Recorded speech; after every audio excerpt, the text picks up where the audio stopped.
একজন মানুষ রাগের মাথায় ভুলবশত তার স্ত্রীকে সিঁড়ি থেকে ঠেলে দেয়। স্ত্রী নিস্তেজ হয়ে পড়ে যায় আর সেভাবে সে মারা গেছে। ঠিক তখনই ঘরে প্রবেশ করে তার প্রথম প্রেমিকা। সে নিচে দাঁড়ানো বডিগার্ডকে আদেশ দেয়, তাড়াতাড়ি ওই অচেতন মহিলাকে সামলাও। কিন্তু বডিগার্ড অবাক হয়ে বলে, ম্যাডাম, আমি তো কোনো মহিলাকে দেখিনি। এই কথা শুনে দুজনেই আতঙ্কে জমে যায়। তারা বুঝতেই পারে না স্ত্রী তখন দেওয়ালের পাশে ধীরে ধীরে জানালার দিকে এগিয়ে যাচ্ছে।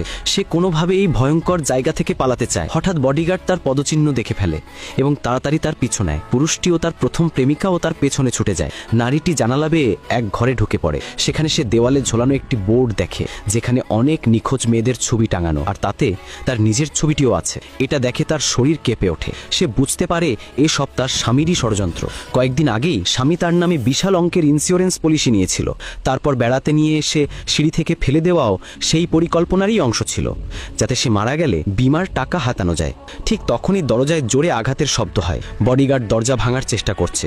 অল্প সময়েই দরজায় একটি ছিদ্র হয় আর সে হাত ঢুকিয়ে তালা খোলার চেষ্টা করে। মহিলা ভয়ে কাঁপে, কিন্তু তৎক্ষণাৎ বুদ্ধি খাটায়। সে পাশে থাকা বালতিতে পানি ঢালে, একটি ছেঁড়া তার তাতে ফেলে বিদ্যুৎ চালু করে দেয়।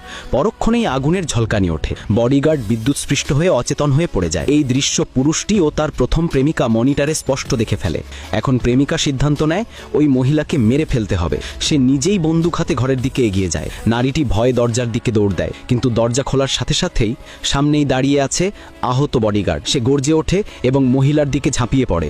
নারীটি আতঙ্কে চিৎকার করে পিছিয়ে যায়। এবার কি সে সত্যিই বাঁচতে পারবে?